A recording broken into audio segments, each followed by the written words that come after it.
Hello everybody, it's Aisha Lever, your favorite realtor with Fit Realtor and Associates, powered by United Real Estate Premier.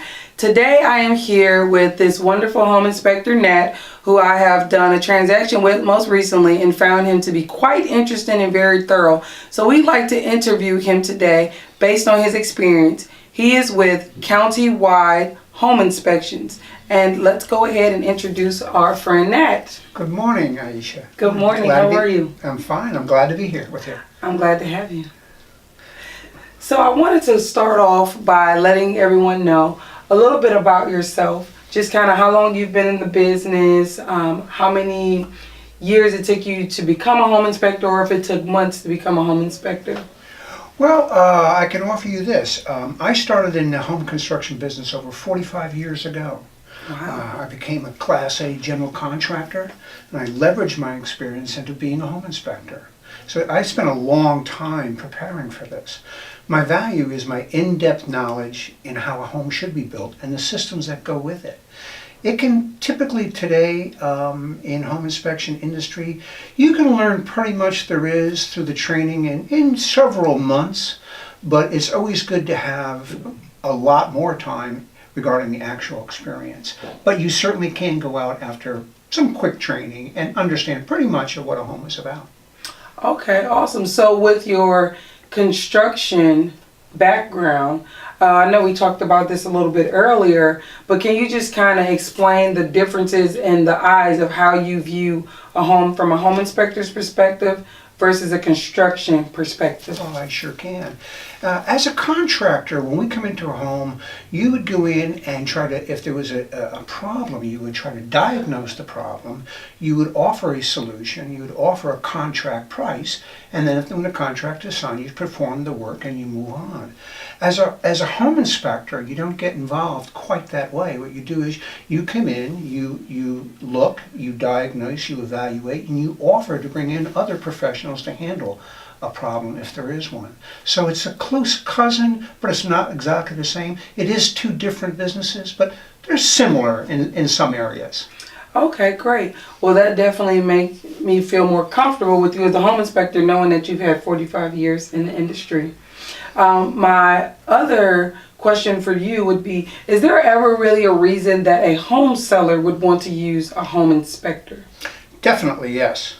It's so important to have a professional evaluate the critical components of a home, such as the heating and electrical systems, the HVAC, the plumbing, the foundation, the roofing, and overall structure. By doing a pre-sale inspection, this will help them address any issues before they put their house on the market. It also minimizes any surprises when the buyer's home inspector reviews their home. Okay, awesome. Now, when a buyer contacts you or the realtor contacts you on behalf of the buyer, what can they expect from you when it comes to preparing for a home inspection? They would expect from me and get a professional, unbiased review of the home which points out any items that should be corrected before the home is sold, and longer-term suggestions to ensure that the house is well maintained. Okay, wonderful. What are important things buyers should look for when researching a home inspector for their use? It's important to get a home inspection so buyers will know if it's right for them and for any future cost considerations for planning purposes. I'm often asked about potential future alterations, such as expanding a bathroom or a kitchen. Okay, well that's a good idea. A lot of times people think that when they purchase a new construction home that they don't need a home inspection because the home is new. It's absolutely no way the home could have any defects. Most recently, Nat and I actually worked on a contract with a client of mine on a home inspection on a new construction. So we did find some things, not major things, but we did find quite a few things that did need to be done. And that also brings up the fact that my clients had a radon test done and it actually needed to be mitigated. So Nat, for you, why would you recommend someone get a home inspection on a new construction home? Well, there's a lot of issues there. But certainly, when building a new home, people often focus on the size and options that are available from the builder. Many people assume that because the structure and the systems are new, they don't have to be concerned with them. A competent home inspector will look beyond the shiny new light fixtures and flooring to see if the home was constructed to industry standards. He or she can see if any shortcuts were taken by any subcontractors and to make sure that the items on the sales agreement are verified through the inspection process. New construction mishaps do occur. Recently I was inspecting a new home and noticed a foundation crack behind some newly planted arborvitae bushes. The builder was able to correct the problem so the homeowner could close on her home. Wow. So that was something that, now from a construction side, would that have been expensive to fix for a new home buyer? It can be. Usually when you see cracks in a foundation, what it can be is either settlement of a new construction home or shrinkage of the concrete itself. Sometimes it's hard to detect, but this was obviously a shrinkage crack, and the contractor was able to fix it with an epoxy ejection system, which in the industry is accepted by the engineers, and it's a quality repair. She was happy, the builder was happy, and the transaction closed. It closed and everybody was happy. That's what we always hope for. It doesn't always work that way though. So as I stated before, we did find high levels of radon in the new construction home that he actually did a home inspection on for me, which was also, once again, new construction. Can you please explain a little bit about what radon is? Because a lot of people hear radon, but they don't quite understand what it is and how it may affect them. Radon is a colorless, odorless gas that emanates from the earth itself. It's in a lot of places. However, it's heavily prevalent in areas of Virginia. You can't see it, you can't smell it. It's just a natural product that comes up out of the ground. It basically, scientifically, comes from radium and the ground and the earth, and it's deep below, but it seeps up to the surface. When there's nothing to capture it, such as a basement or a crawl space, it just dissipates into the air. It actually has a short lifespan once it's exposed to air. But it's slow traveling, and it seeps through into a house in cracks and up the edges of foundation walls. And basically, the EPA and the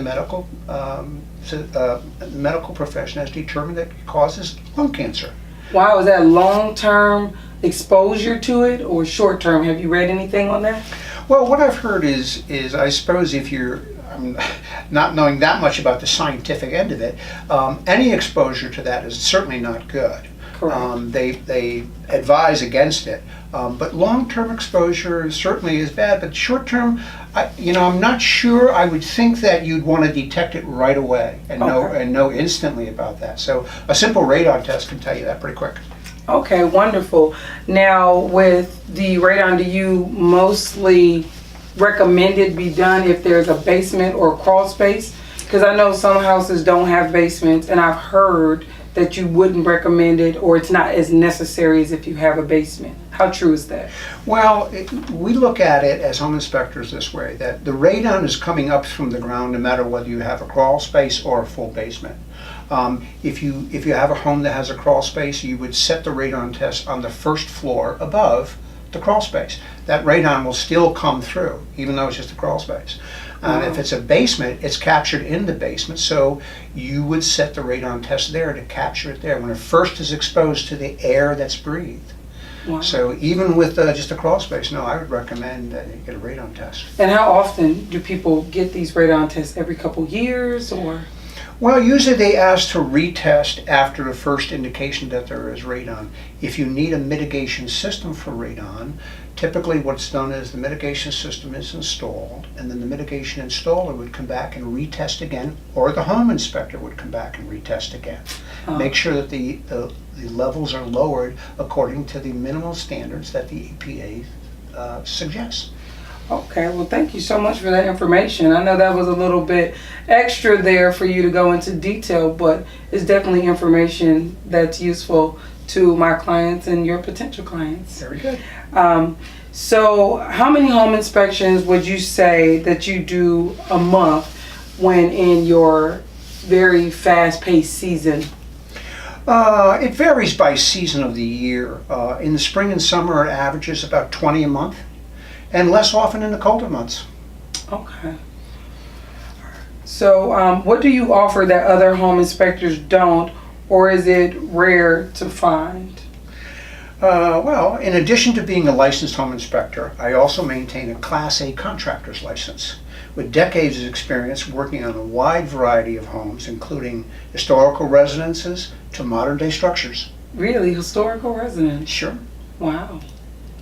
That's a good Very interesting homes. Really? We have to talk about that a little more on camera. But, Be glad to, anytime. Absolutely. Can you please share with everyone the interesting facts about you? Just something, anything. It doesn't have to be home inspection related. It could be anything that's interesting.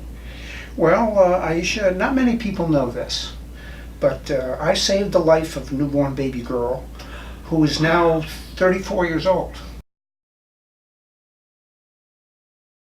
I'm very proud of that. Really? How did you go about saving her life? If you don't mind sharing that. Oh, sure, I'll make it as short as possible, too. In Connecticut, I used to live in Connecticut, and I lived in a condominium in Norwalk, Connecticut, and I was home in the middle of the morning, I don't know, 10, 11 o'clock or so, and I was cleaning my condo and taking out the trash and going to the laundry and back and forth and back and forth. But anyway, make a long story short, one of my trips out to the little trash bin dumpster sort of a thing, I heard a noise and a kind of a low cry, and I thought it was a cat because I'd seen cats around dumpsters before, and I figured, oh heck, a cat had gotten in there, probably cut itself on a piece of glass, and I wasn't going to stick my fingers in there because I'd been bit by a raccoon or a cat or something. So I went back in, and about a half an hour later, it just bothered me, and I said, well, maybe I'd go out. If I could get the cat out of there, maybe it'll survive. It's probably a kitten. Oh, Lord. I wasn't happy leaving it there. So I went back out, and I looked over the edge of the dumpster, and I couldn't see anything, but it was just one bag, a green plastic bag, and the little sound was coming from the bag. And so I said, oh, it's got to be, somebody put a cat in a bag and they threw it in a dumpster. Oh, Lord. So I went back in, I said, I don't know, I'll get a wire coat hanger. I don't have to reach in. I'll just carry the bag and maybe the cat will jump out and I'll take off and everybody's happy. Right. So I went back in and got a coat hanger and I straightened it out and I made a hook at the end. And I went back to the dumpster and I started pulling at it. And it tore it a little bit and it tore it a little more, and finally the bag rolled and a brand new baby girl came out. Brand new. So anyway, I went right in, called the police immediately. And they said, go outside, stand by the dumpster. I grabbed a blanket, went back out, climbed into the dumpster, scooped up the baby in the blanket, and I was standing there, and a police officer showed up in a detective's car, and he said, hold on. He said, I'm going to drive real fast. He says, put your feet up on the dashboard. And he said, is it alive? And I said, yes, it is. He said, hold on, I'm going to drive real fast. And we were at that hospital in about 2 minutes. Now I know how police officers can catch you. They can drive fast. Anyway, we arrived. There was a whole bevy of nurses and doctors with gurneys and oxygen tanks. And they saved her. And so she survived. Really? And that was the story. Wow. And you're still in touch with her then, if you know or no? No, I'm not in touch with her now. It's been way too long. I followed the story for about 6 months.